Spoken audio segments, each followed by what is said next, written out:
Finally, some organization. Man, I love making resolutions and sticking to them.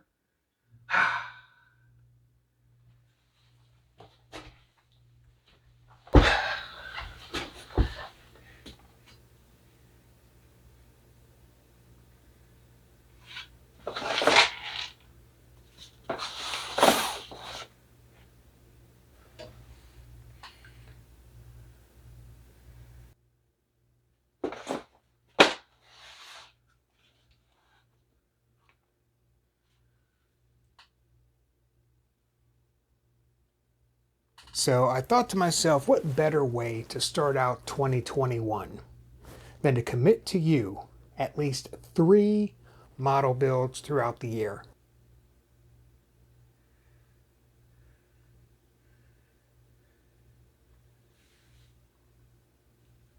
Ah, crap.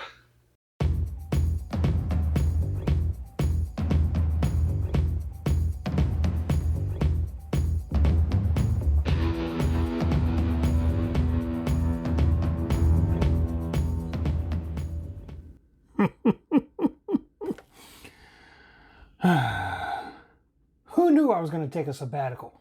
Not me, but that's what happened. Intentional or not, probably not, because a lot of things happen in life. You know, this has been a crazy couple of years for a lot of us, and yeah, so now that there's a semblance of some normalcy starting to permeate the society, all I want to say is hello and good day to you. My name is Nate. This is Limping Through Models, and I am back in the saddle again. And here I am with one of the models that I was supposed to build last year that I'm building for you right now. Introducing the coaling station from Alexander Scale Models. This is a nice, beautiful model. I had a lot of fun building it. I'm going to show you everything all in one fell swoop. So sit back, relax, and with all that in mind, let's get started. The Alexander Scale Models coaling tower is a blast from the past. This thing was copyrighted in 1953, and for a kit that's nearly 60 years old, it's in pretty good shape. Except for the rubber bands, I bet those things didn't even make it through the Eisenhower presidency. Aside from the text instructions, there's a whole page of illustrations you can use to work through the model. I clamped this on my shelf so I'd always have it in front of me. Between these drawings and the elevations, you can really get by with just going step by step through these pictures. The standard instructions are there if you really get stuck on something though. With a fresh number 11 blade, I start on cutting out the wall parts. As you can see, be careful when cutting something so old. I should have known better as I ran into this with Grandma's house. However, that kit gave me the suggestion of using masking tape to keep the wall together as you score it. I didn't see that in the pictures. Maybe the text instructions had that suggestion. Nope, just to be careful. So much for that. After sanding and prepping all the walls, I grab some black Hunterline stain and throw a layer of that on the walls. The theme of this building is that it is dark. To complement the stain, the whole structure will be painted in a bittersweet chocolate. I use a sponge to dab that on with the intention of letting some of the black through, but I ended up just covering the walls and floor cards with a solid color. I gather the pieces of the L-shaped side A and B walls and notice that they are insanely long when compared to the elevations. That's where the text instructions come in, adding that this is to be expected and you'll just have to cut it to length. With the 1/8 bracing as a guide, I glue and trim each side to fit roughly the length of that bracing.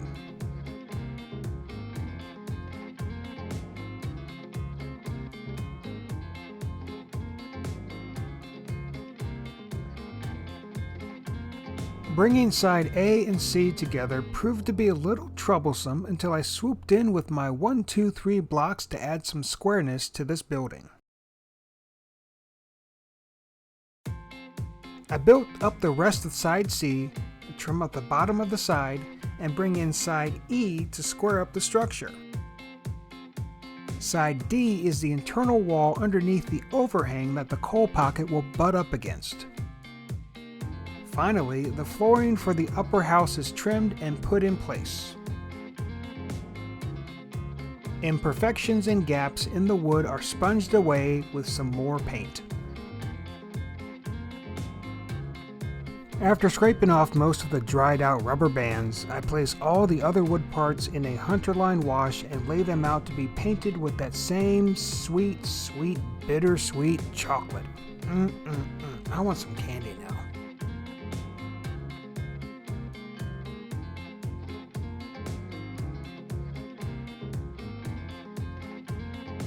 I figured there was too much going on with the coal pocket that I decided to consult the proper instructions on how best to build that out. The instructions do not call for any bracing for the pocket wall, so I do my best to glue them edge to edge. The 1, 2, 3 blocks and some clamps made sure this dried square for me. I needed to make sure the bottom of the pocket is flush for the floor to sit on. Like an absolute madman, I attempt to sand these walls with nothing between the front and back wall. After a successful sanding, the floor fits flush on the bottom, and I go to work on laying in the joists, trimming and sanding as needed.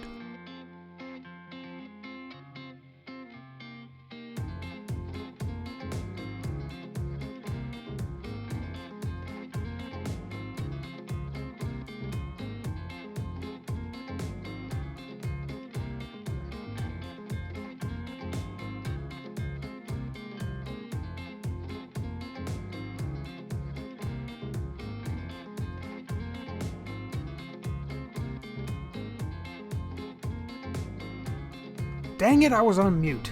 You'd think after nearly 2 years of Zoom meetings I'd be a pro at mute toggle. But alas, mistakes can still be made. Anyway, I'm not going to repeat myself, so I'll just move on. After completing the coal pocket, I do a quick test fit and some additional sanding to make sure it will fit when it's time, as well as some touch-up with the paint.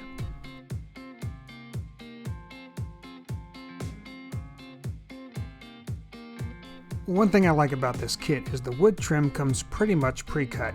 You may have to cut an angle here or there, but overall the trim cuts are pretty accurate. The trim for the bottom portion of the house needs to go in before I can attach the coal pocket.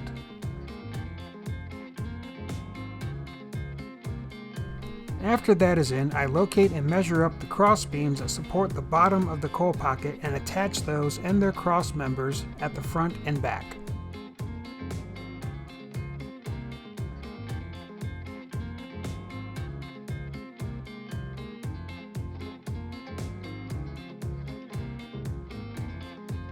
Once those are in, I can add the final house supports to the overall structure.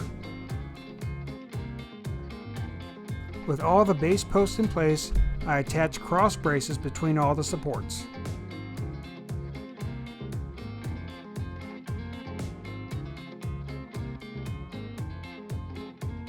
An additional touch-up with the bittersweet chocolate paint is done to cover the bare wood that had been exposed by the various cuts. The foundation is the next part of this build. There are numerous 1x8 inch tall blocks included in the kit that represent the concrete bases for the coal pocket support beams. I find these blocks and bevel the top edges to make the pedestal. The base of the house is also fashioned using pre-cut 1x8 sticks. I then lay out the pedestals and drop the house supports on top of them and adjust as needed. The additional trim for the house is added here too. In retrospect, it would have been much easier to paint the foundation when not attached to the house. I made sure to not make this mistake again with the engine house. The kit boasts heavy metal castings for the windows, yet could not be bothered to do the same for the doors. Oh no, boys and girls, you must make your own doors. So I get to work on that. It's a pretty simple design, however. Trim your door piece to the size of the opening, lay some trim work around the edges of the door, and glue in place. There is a suggestion to use the dull end of a needle as a doorknob, but remember this was from the 50s and all I could find in my wife's needle stash were those pins with the colorful beads at the top. I'm sure I can find some old school needles on Amazon or eBay, but truth be told, I won't put forth the effort to do so. If you do this long enough, you become spoiled with all the titchy and laser-cut handrail options available.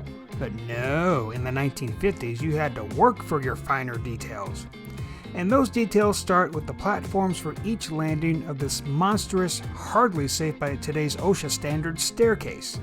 Placing the landings in relation to the elevations and the length of each staircase is paramount in making sure you have enough handrail material to cover the whole staircase.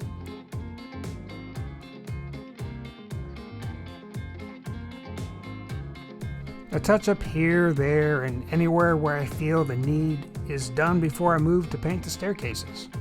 While I'm at it, I do the windows too. And while all that dries, I start on the engine house by cobbling together all the necessary parts of the building. This is your standard fanfare for a wooden structure: 1/8 inch bracing, 1/16 inch trim, making sure all the walls are squared, etc., etc.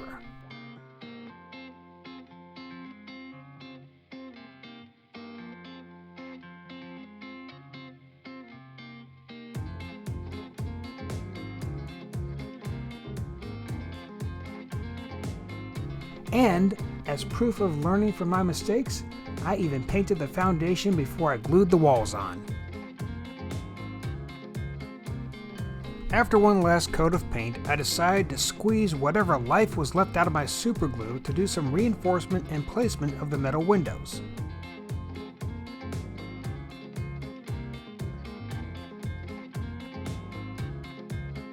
The top and bottom stringers of the stairs get some super glue as well. I had to carefully peel off the lower landing as it was not lining up as expected. With the stairs in place, I used them as a guide to where the landing should, well, land.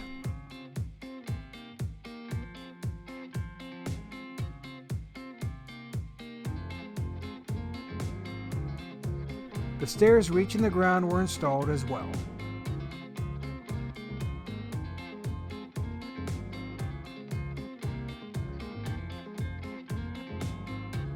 After affixing the last windows on the main house, I used the paint to do some more touch-up, hiding the familiar sheen of superglue. Now on to the coal chute. A base coat of black is used on most of the parts of the chute. Once dry, I start on placing the main chute in the coal pocket and use some tweezers to apply pressure on the inside. Ain't no way my skinny fat fingers are going to fit in there. A touch-up with black gets done before I move on to cut out the other parts of the chute. This contraption is the stopper at the end of the chute used to catch residual coal that may be tumbling out of the pocket after a pour. I was going to put on the pulley shield first, but I figured that would get in the way of other parts that need to go on first, like this apron beam. I totally knew that off the top of my head. I have to level with you, this super glue is nothing to fuss with, as my Jamaican wife would say. I got this at a 2-for-1 Dollar Tree Family Dollar store, and I swear the fumes of this cheap super glue gives off will kill any virus of any variant that may be lingering in your upper respiratory tracts. So with that glue, I bring together the pulleys and attach them to the pulley shield. The wire they provide in the kit for these pulleys is feckin' galvanized steel or something. It was a bear to cut up, and it had parts ping across the room. I had to crawl on the carpet to find it. To add some rigidity, I take the string provided in the kit and some school glue and put the string through a bead of glue and let that dry.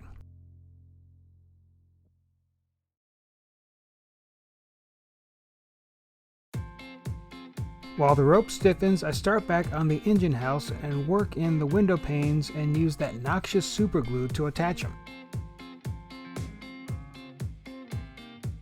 I use the same glue to attach the stiffened string to the pulleys.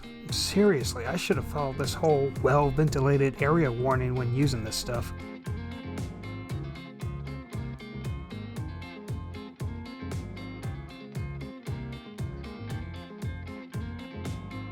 One end of the string is attached to the apron beam and the other drapes back towards the structure, where I add beads which represent the counterweights of the rigging.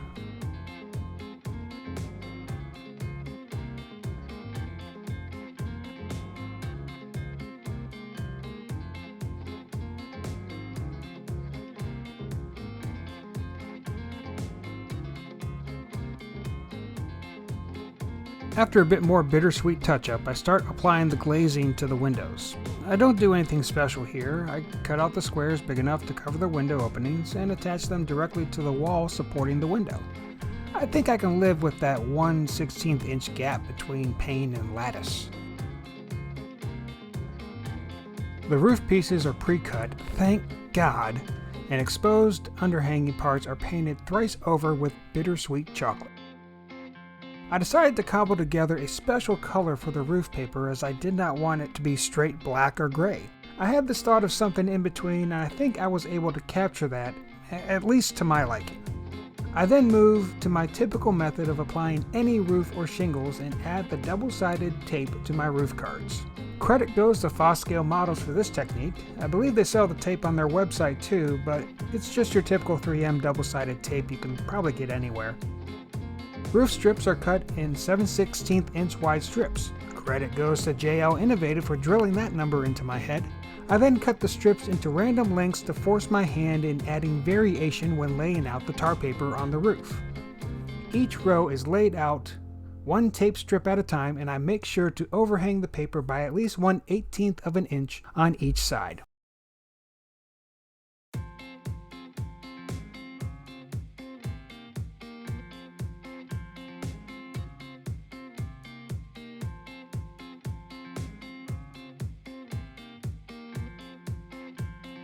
Something I noticed after attaching the paper was the visibility of the original color of the paper on all the edges of the tar paper. To fix this, I grab a marker and slide the peeled part of the peel and stick tape underneath the paper and carefully color the edges. Yeah, I know I could have cut the strips first then painted to avoid this, but in this instance I had to improvise, adapt, and overcome. With all that roof paper laid, I start on attaching the roofs to their buildings, shaving off what I need to for a snug fit, and gluing in place when flat. The cap strip is folded and glued on top, followed by the roof hatch. And in my hindsight 2020 moment of the video, I add roof paper to the pulley shield when it would have been much easier to do it before gluing on.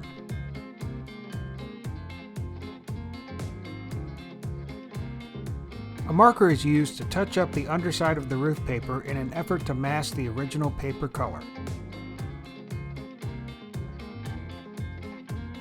The engine house gets its roof too.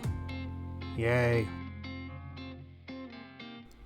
After careful deliberation, introspection, and consultation with various experts amongst the topics of religion and deities, I started on the finer, more "don't mess this up, stupid" details of the coaling station, starting with the fascia boards around the roof.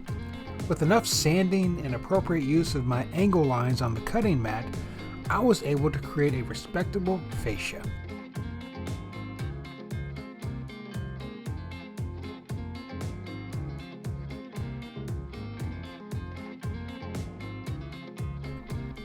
That which I greatly feared has come upon me.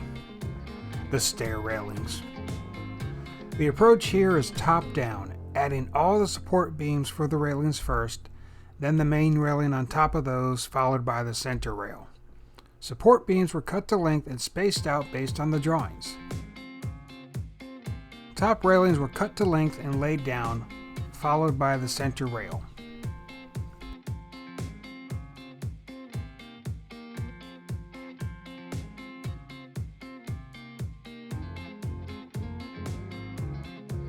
Super glue was used to reinforce all the touch points, and bittersweet chocolate is painted over those points as well to cover the super glue.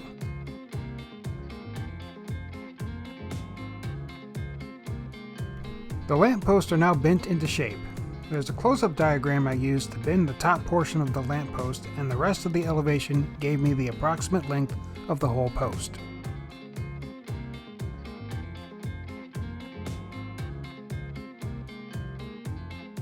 I grab my pin vise and bore a hole where the post will feed into the building.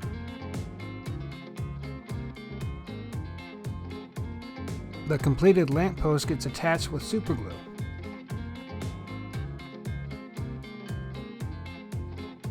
And the engine house gets a cap strip. Whatever. Okay, back at you here now, and I have the completed model right here in all of its glory. We got the coaling station right here, we got the engine house right here. Couple things I needed to do after I finished rolling and after I did all the videotape stuff. I did some weathering, of course, got my weathering powders, put that all over the place, the roof, the sides, dirtied up the coal pockets, dirtied up the foundation because, you know, you got a lot of coal coming in and out. There's going to be a lot of dust out there. So dirtied all that up. Failed to dirty up the engine house, but I'll get to that at some point for sure. Another thing I'll need to do is fashion the pulley that goes from the engine house to the coaling station that turns all the inner workings that get the coal up out of the ground and into the pocket here so that can be dispersed into the trains that come by. So I gotta get that sorted. And then another thing that I did that I neglected to do because, of course, you know, I didn't really read the instructions. I just kind of looked at the pictures because they're pretty.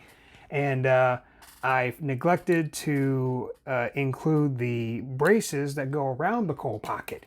You know, because in real life, you got this coal pocket, you got 100 tons of coal, you know, just putting pressure on all the sides of this pocket. There needs to be something that keeps it all contained. Well, that's what these giant beams are for, to keep the pocket from bowing out and busting at the seams. So I added those to the house here, and everything looks good. So I'm really happy with the end result, and I'm so happy with this line of models that I actually bought a couple more. I have a water tower, and I have an interlocking tower from Alexander Scale Models that I'm going to use in conjunction with this to possibly build a giant diorama, not really giant, but this little diorama showcasing these buildings in some sort of yard layout from like the early 1900s. Not sure what that's going to look like. I have to do my own research to figure out what I need to do to make that look, you know, realistic. But that's something I'm going to try and do. I'm not going to resolve to do it because we know where that got us last time. But hey, if it's any consolation, even though I forgot and just neglected to do anything last year, I still made it around to this one, and I'll get it over to the other ones that I have. Plus, I have a whole bunch more that I want to build out. You know, a very fun year of model building ahead of us right now. So I hope you'll stick around with it. I want you to like, comment, subscribe, do everything you have to do to get to the next set of videos where I'll be building more models and getting back at this at a regular interval. So until then, see you next time.